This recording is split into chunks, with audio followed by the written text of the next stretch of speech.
नमस्कार दोस्तों आज का जो वीडियो होने वाला है ये थोड़ा सा अलग वीडियो होगा।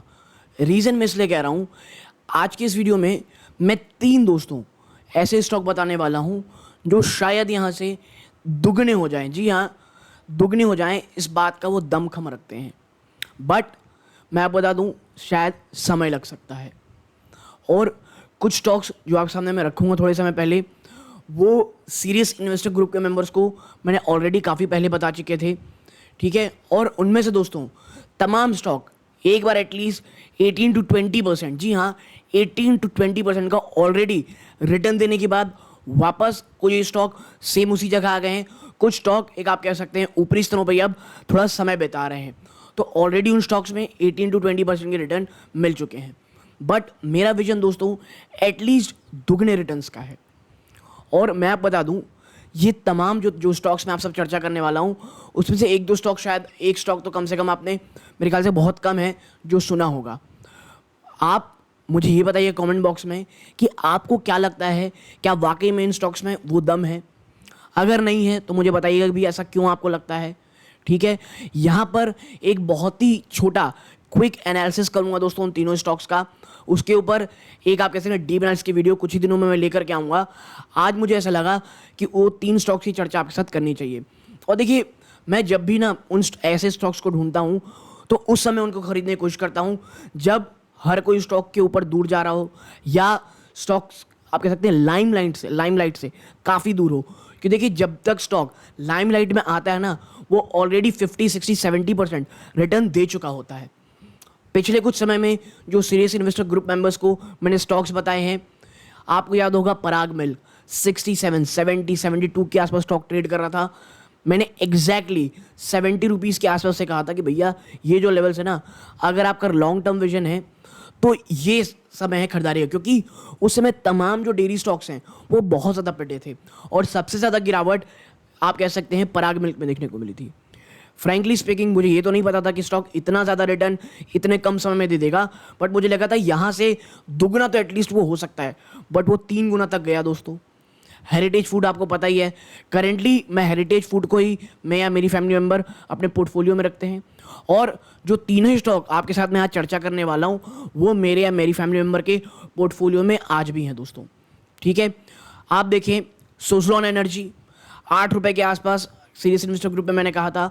और देखिए, ये जो कुछ स्टॉक्स होते हैं ना, जैसे सुज़लॉन हो गए या अन्य स्टॉक्स हो गए, जैसे एक और स्टॉक है दोस्तों जो करेंटली मेरे ख्याल से 3-4 रुपये के आसपास ट्रेड कर रहा है, उसको भी मैंने सीरियस इन्वेस्टर ग्रुप में मैंने जिक्र किया हुआ है। लेकिन वहाँ पे जो तमाम संभावनाएं हैं, क्योंकि देखिए अगर कोई स्टॉक 3-4 रुपये में है तो वो ये नहीं है कि वो 100% अच्छा स्टॉक ही होगा। उसमें कुछ इश्यूज़ हैं, उसमें प्रॉब्लम्स हैं, कुछ आप कह सकते हैं मेजर कंसर्न है, जिसके कारण वो आज भी 3-4 रुपये में चल रहा है, ठीक है। लेकिन जो रिवाइव की स्टोरी जब शुरू होने वाली होती है या कुछ ऐसी चीज़ें होती हैं, उस समय उस स्टॉक को धीरे धीरे एक्यूमुलेट करने का मौका होता है। वही काम सुज़लॉन के साथ हुआ। वही चीज़ मिष्ठान फूड में 6-7 रुपये के आसपास बात करने की कोशिश की दोस्तों मैंने। और ऐसे बहुत सारे स्टॉक हैं। आप गोदरेज इंडस्ट्री को देखें, 400 रुपये के आसपास जब वो जैसे ही तोड़ा था, लगातार, खैर गोदरेज इंडस्ट्री के ऊपर तो मैंने पब्लिकली बात की थी, लेकिन सीरियस इन्वेस्टर ग्रुप में दोस्तों वो जो लेवल आए थे ना 400 के नीचे के, मैंने कहा था भैया लपक लो, लॉन्ग टर्म का विजन है तो 2-4 सालों का। स्टॉक 550 रुपये के आसपास आज ट्रेड कर रहा है दोस्तों। तो देखिए, चीज़ें ऐसी रहती हैं कुछ स्टॉक्स। और देखिए, हर स्टॉक दुगना हो जाए ज़रूरी नहीं है, ठीक है। कुछ स्टॉक्स थोड़ा समय लेते हैं, कुछ स्टॉक समय व्यतीत करने के बाद एक रैली दिखाते हैं। रीज़न आपको पता है, आपके पास एग्जाम्पल पता है, ITC। तो मैं यही कहूँगा, आप अपने क्या विचार रखते हैं इन तीनों स्टॉक्स में, कमेंट बॉक्स में बताइएगा। मैं स्टॉक्स में निवेशित हूँ और मुझे लगता है कि एक लॉन्ग टर्म विजन है मेरा। और देखिए, हमेशा याद रखिएगा, कभी भी किसी भी स्टॉक के साथ हमें चिपक के मत रहिए, क्योंकि आप कह सकते हैं क्योंकि इमोशनल टच नहीं होना चाहिए दोस्तों। क्योंकि स्टॉक बाजार, स्टॉक मार्केट है, कब क्या कुछ खराब खबर निकल के आ जाए कोई नहीं कह सकता। बट हाँ, मैं आपसे एक चीज़ ज़रूर कहूँगा, ये जो मेरे स्टॉक्स मैं आप चर्चा करने वाला हूँ वो अभी मैं रखा हुआ हूँ, जल्दी उसे बेचने का मेरा विचार नहीं है। आप कोई भी पोजीशन बनाएं, प्लीज़ वित्तीय सलाह लें। ये प्योरली एजुकेशन पर्पज़ के लिए है। आप अगर सीरियस इन्वेस्टर ग्रुप के मेंबर को ज्वाइन करना चाहते हैं तो कमेंट बॉक्स में आप कह सकते ज्वाइन बटन को ओपन कर सकते हैं। और दोस्तों डिस्क्रिप्शन बॉक्स में एक फ्री टेलीग्राम ग्रुप है जिसे आप ज्वाइन जा करके कर सकते हैं दोस्तों। वहाँ पे मैं जो भी नई नई न्यूज़ आती हैं दोस्तों, जो भी आर्टिकल्स आते हैं उसको वहाँ शेयर करता हूँ, और जो भी मेरे वीडियोज़ होते हैं वहाँ पर मैं दोस्तों वहाँ पर पोस्ट ज़रूर करता हूँ।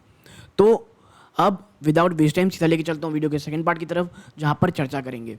वीडियो को अंत तक ज़रूर देखिएगा और प्लीज़ अपने विचार ज़रूर कमेंट बॉक्स में रखिएगा, कि ताकि मैं भी, अगर मुझसे कुछ चीज़ें छूटी हुई होंगी, मुझे भी कुछ जानने का मौका मिलेगा और अन्य जो व्यूअर हैं उन्हें भी कुछ समझने के मौका मिलेंगे दोस्तों। तो प्लेटफॉर्म का सही उपयोग करें। आप कह सकते हैं मैं आपसे कुछ सीखूं, मुझसे अगर कोई जानकारी आपको सही प्राप्त होती है तो आपके लिए अच्छा होगा। तो अब सीधा चलते दोस्तों वीडियो के सेकंड पार्ट की तरफ। तो देखिए दोस्तों, जो सबसे पहले हमारा स्टॉक है ये 1000 करोड़ के अभी मार्केट कैप में है, यानी कोई बड़ी कंपनी नहीं है। करेंटली स्टॉक 100 रुपीज़ के आसपास ट्रेड कर रहा है। देखिए, इस स्टॉक को मैंने 91 रुपीज़ में लिया था।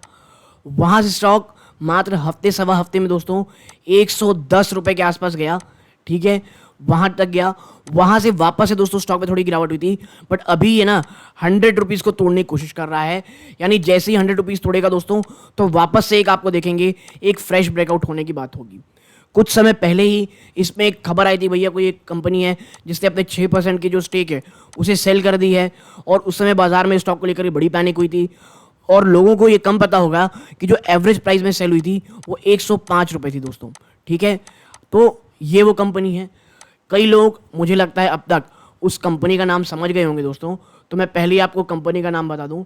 देखिए, कंपनी का नाम है radian cash management service limited, ठीक है। आप देखें यहाँ पे ROC ROE चेक कर सकते हैं, नॉट बैड। स्टॉक की P 17.2 है, जो कि इंडस्ट्री की P से सस्ता मिल रहा है दोस्तों अभी आपको। 3% से ज़्यादा की डिविडेंड है। जी हाँ, कंपनी डिविडेंड बहुत अच्छा पे करती है। प्रमोटर की होल्डिंग अच्छी है दोस्तों, मजबूत है, ठीक है। आप देखें यहाँ पे पेट्रोस्की स्कोर 8, यानी फाइनेंशियल्स बहुत मजबूत हैं, ठीक है। पेट्रोस्की स्कोर अच्छी है। ऑपरेटिंग प्रॉफिट मार्जिन 20% से भी ऊपर के हैं दोस्तों करेंटली। ग्राहम नंबर 53 है, यानी आप कह सकते हैं थोड़ा सा महंगा दिख रहा होगा आपको यहाँ पे। पेग रेशियो 0.27 है, विच इज़ नॉट बैड। तो आप समझ सकते हैं कंपनी फंडामेंटल वाइज अच्छी है दोस्तों। कंपनी आखिर करती क्या है, तो देखिए, company in market retail management service limited is market leader in, ये अपने जो सेक्टर की मार्केट लीडर दोस्तों, retail cash management service for जो bank, financial institution, organize retail और ई कॉमर्स कंपनी के लिए दोस्तों। ये रेंज ऑफ सर्विस ऑर्डर करती है अंदर 6 consisting of collection and delivery of cash on behalf of client, यानी जो कैश होता है ना दोस्तों उसको अपने क्लाइंट से दूसरे क्लाइंट तक लेकर के जाना, ठीक है। यानी आप मोर ऑफ लाइक कह सकते हैं। आप देखते होंगे कि बैंक जब ATM लेकर के जाते हैं तो उसमें कैश की गाड़ियाँ होती हैं, और इसमें तो सिर्फ कैश शामिल नहीं होता, कुछ वैल्यूएबल प्रोडक्ट की अगर आपको एक जगह दूसरी जगह डिलीवरी करनी है तो भी ये स्टॉक्स बहुत अच्छे होते हैं। तो भी ये कह सकते हैं कंपनी बहुत अच्छा काम करती है दोस्तों, ठीक है। हम थोड़ा प्रोस एंड कॉन्स में ज़रा डालेंगे। कोई कॉन्स नहीं है दोस्तों, लिटरली में कोई कॉन्स नहीं है। शानदार डिलीवरी ग्रोथ प्रोड्यूस किया दोस्तों, प्रॉफिट ग्रोथ दिखाई है कंपनी ने। 64% सी कैगार के पिछले 5 सालों में स्टॉक चली है। ROE अच्छी है दोस्तों। हेल्थी डिविडेंड पे आउट रखती है कंपनी दोस्तों। डेबिटर डेज यानी पेमेंट भी इनकी जो पहले 96 डेज के आसपास आती थी वो घट करके 72 दिन हो गई दोस्तों। यानी ये भी आप कह सकते हैं एक काफ़ी पॉजिटिव सिनारियो है दोस्तों। इतना ही नहीं, कंपनी के क्वार्टरली रिजल्ट जो अभी आए दोस्तों देखिए तो 93 करोड़ हैं, जो आप कह सकते हैं एक साल पहले 84 करोड़ थे, एक क्वार्टर पहले 90 करोड़ थे। तो यानी धंधा भी आप देख सकते हैं अच्छा चल रहा है। मैं यही कहूँगा, देखिए अभी छोटी कंपनी है, छोटी कंपनी के साथ क्या इशूज़ होता है आपको पता होना चाहिए। ये भागती भी उतनी तेज़ी से है, गिरती भी उतनी तेज़ी से है। लेकिन जैसा कि इस कंपनी का डिविडेंड बहुत अच्छा है ना दोस्तों, तो यहाँ पर कोई बहुत बड़ी गिरावट होना मुझे इसके चांसेस कम लगते हैं। लेकिन हाँ, मैं आपको बता दूँ 90 रुपीज़ के नीचे स्टॉक एक बार जा चुका है। 87 के आसपास सपोर्ट लेके वापस से जंप किया है, लेकिन 90 रुपये कंपनी के लिए एक बहुत बड़ा सपोर्ट है।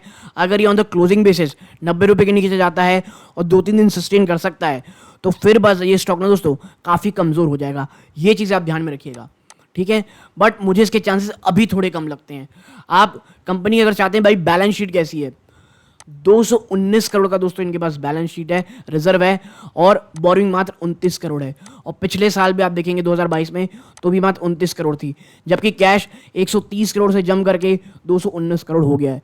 यानी on the operational front company काफ़ी अच्छी है दोस्तों, प्राइमा फेसिया और थोड़ा आप कह सकते हैं फाइनेंशियल के तौर पे कंपनी अच्छी है। तो इसके ऊपर अगर आप चाहते हैं कि भाई मैं कंप्लीट एनालिसिस लेकर के आऊँ, कमेंट बॉक्स में बताइएगा। बट प्राइमा फेसिया मुझे कंपनी अच्छी लगती है और ह्यूज पोटेंशियल रखता है दोस्तों मुझे इसका। नेक्स्ट है भाई जमुना ऑटो इंडस्ट्रीज। देखिए करेंटली 109 रुपये में ट्रेड कर रही है। स्टॉक का जो लो रहा है दोस्तों 52 वीक लो 94 रुपीज़ रहा है। पर्सनली मैं आपको बता दूं स्टॉक में जो मेरी इन्वेस्टमेंट है मेरी फैमिली मेम्बर की वो 95 रुपीज़ है दोस्तों। जी हाँ 95 के आसपास मैंने स्टॉक में निवेश किया था। देखिए इस स्टॉक के साथ इन कंपनी के साथ ऐसा है ना दोस्तों कि जब तमाम ऑटो इंडस्ट्री बहुत ज़्यादा बूम में थी ना, मैं ढूंढ रहा था एक ऐसा स्टॉक ऑटो एंसिलरी स्टॉक, क्योंकि ये ऑटो एंसिलरी स्टॉक है दोस्तों। मोर और लेस आप देखें सस्पेंशन मैन्युफैक्चरर है दोस्तों ये, और ऑटो एंसिलरी के ऊपर मैं पिछले कई आप कह सकते हैं महीनों से लगातार कह रहा हूँ, ऑटो कंपनीज के बजाय ना ऑटो एंसिलरी के बजाय, ठीक है। और जमुना ऑटो मुझे ऐसी कंपनी लगी जो अभी भी रैली नहीं दिखाई थी। और स्टॉक आप देखेंगे तो क्या क्या फीचर रखता है भैया, ये 94 के आसपास था, 4,2500 करोड़ की कंपनी है। स्टॉक की पी आप देखेंगे 24.6 है। इंडस्ट्री की पी सस्ता मिल रहा है दोस्तों, ठीक है। कुछ इश्यूज हैं, जी हाँ कुछ इश्यूज हैं, मैं आपको बताऊंगा इसमें अभी, ठीक है। कंपनी आप देखें यहाँ पे तो 1.74% की डिविडेंड भी देती है, विच इज़ नॉट बैड। कर्जा लगभग न के बराबर है दोस्तों। ये है दोस्तों 3.80% प्लेज परसेंटेज है। इसके ऊपर एक अलग से मैं चर्चा करूंगा, लेकिन ये उतना बड़ा इशू अभी नहीं है दोस्तों। प्रमोटर की होल्डिंग अच्छी खासी 50% की है दोस्तों। ऑपरेटिंग प्रॉफिट मार्जिन 11.7% है। पेट्रोस्की स्कोर देखेंगे 7 की है दोस्तों। फाइनेंशियल्स काफ़ी अच्छे हैं कंपनी के, ठीक है। और अगर बात चर्चा करें दोस्तों कंपनी को लेकर के, तो आप देखें ये अभी मिड में दोस्तों, ना ही बहुत ज़्यादा भागा हुआ है ना बहुत ज़्यादा गिरा हुआ है, ठीक है। और पिछले कुछ दिनों से स्टॉक 110 रुपये के आसपास ना दोस्तों लगातार ट्रेड कर रहा है। एक आप कह सकते हैं वहाँ पर कंसोलिडेट कर रहा है। यहाँ से अगर तेज़ी होती है तो फिर एक बड़ी रैली आने के चांसेस ज़्यादा हो सकते हैं दोस्तों, ठीक है। और देखिए जमुना ऑटो के अगर आप चाह रहे हैं कि भाई इसकी वीडियो लेकर के एनालिसिस की, कमेंट बॉक्स बताइएगा, मैं लेकर के ज़रूर आऊँगा। क्योंकि देखिए यहाँ तीनों जो नंबर्स मैं आपके साथ शेयर कर रहा हूँ उसके अगर तमाम एनालिसिस में लेकर के आने लग जाऊँ तो बहुत लंबा वीडियो जाता। तो मुझे लगा एक प्राइमा फेसिया 3 स्टॉक्स के ऊपर चर्चा ज़रूर करनी चाहिए। हम नीचे चलते हैं, कौन सा प्रोस देखेंगे, कोई कॉन्स नहीं है दोस्तों। और कंपनी ने अपने डेट को कम किया है दोस्तों। कंपनी ऑलमोस्ट डेट फ्री है, काफ़ी अच्छी हेल्दी डिविडेंड पे आउट रखती है दोस्तों। और वर्किंग कैपिटल रिक्वायरमेंट दोस्तों 57.3 डेज से घट करके मात्र 35 दिन के आसपास रह गई है, विच इज़ अपने आप में काफ़ी अच्छी चीज़ दोस्तों, ठीक है। और अब last but not the least दोस्तों वो है फाइन ऑर्गेनिक। और देखिए फाइन ऑर्गेनिक मैं बता दूं, इसको मैंने अभी आपको 4,500 रुपये दिख रहा है दोस्तों, लेकिन मैंने जब इसे 4500 के एग्जैक्टली 4500 पे जब ये सपोर्ट ले रखा था, मैंने वहाँ पे एक और बार चर्चा की थी। मैंने कहा था यहाँ पे आप खरीद सकते हैं, टेक्निकली भी अच्छा होगा। मैंने ये सीरियस इन्वेस्टर ग्रुप में कहा था। आने वाले 2 से 3 दिनों में मेरा दोस्तों स्टॉक सीधा 5,000 चला गया था। मैंने वहाँ पर तुरंत वीडियो बनाई थी सीरियस इन्वेस्टर ग्रुप के लिए। मैंने कहा था, मैसेज किया था उनके ग्रुप में कि भाई अगर आप बहुत शॉर्ट टर्म के लिए आए हैं आराम से अपना प्रॉफिट बुक कर लें और निकल जाएं, क्योंकि वापस से स्टॉक ही आएगा वहाँ पे। और देखिए वापस है ना 4500 के आसपास स्टॉक ट्रेड कर रहा है, ठीक है। तो और देखिए फाइन ऑर्गेनिक्स पे मैंने ऑलरेडी बात की हुई है और हर एक यूट्यूबर मुझे लगता है इसके ऊपर एक वीडियो बना चुके हैं दोस्तों। अभी प्रॉब्लम ये है ना दोस्तों, जिस सेक्टर में ये पूरा का पूरा सेक्टर काम कर रहा है वो अभी दबाव में है। वरना आप देखें स्टॉक के पी 25 है, उसे तो सस्ता ही मिल रहा है। प्राइस टू बुक वैल्यू तो ऑफकोर्स बहुत महंगी है, और मैं आपको बता दूं महंगी आपको ये मिलेगी ही, ठीक है। ये फाइन ऑर्गेनिक जैसी कंपनी आप सोचेंगे कि आपको बहुत सस्ते मिल जाए, बिल्कुल नहीं। ROCRO देखिए फिनोमिनल है, फेस वैल्यू 5 है, डेट टू इक्विटी न के बराबर है, 75% प्रमोटर की होल्डिंग है। इतनी टर्मोइल इतने इश्यूज के बावजूद भी स्टॉक बेचने को तैयार नहीं है प्रमोटर दोस्तों 1% भी, ठीक है।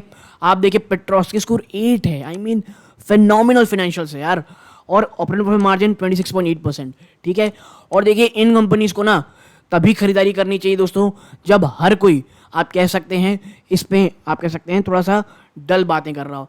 और देखिए पिछले 2 वीडियोस में हर कोई कह सकता हो कि भैया आप हमेशा बॉटम में खरीद लेते हैं क्या, तो भाई देखिए मैंने यहाँ बॉटम में तो नहीं खरीदा है। ये 4000 में गया था 50 वीक लो, मैंने 4500 के आसपास लिया हुआ है। ठीक है, बीच बीच में मैंने ट्रेड इसमें किया है दोस्तों, बट मुझे ये लगता है 4500 के आसपास एक अच्छा लेवल है। और अगर स्टॉक 1000 के आसपास ही मिलता है तो एक और नेक्स्ट चंक ऑफ बाइंग यहाँ ज़रूर हमको करनी चाहिए, क्योंकि देखिए ये आप कह सकते हैं लार्जेस्ट इंडिया में और अमंग ग्लोबल 6 प्लेयर है दोस्तों। ठीक है, तो ये चीज़ें हो गई। अगर आप चाहते हैं इसके ऊपर भी एक कंप्लीट एनालिसिस का वीडियो लाऊं, कमेंट बॉक्स में बताइएगा। बट मुझे ये लगता है अभी फाइन ऑर्गेनिक के ऊपर कोई बहुत लंबा वीडियो बताना उतना सही नहीं रहेगा दोस्तों, कि ऑलरेडी चर्चा हो चुकी है और वीडियो भी बहुत ज़्यादा लंबा हो जाएगा। तो एक प्राइमा फेस आपके साथ चर्चा करनी थी। ज़रूर बताइएगा, आपके कमेंट ज़रूर रखिएगा, मैं ज़रूर पढ़ना चाहूँगा, मुझे भी कुछ सीखने को मिलेंगे। यहाँ तक जुड़े रहे इस बात का बहुत बहुत धन्यवाद। ये इस वीडियो का अंत है। जय हिंद।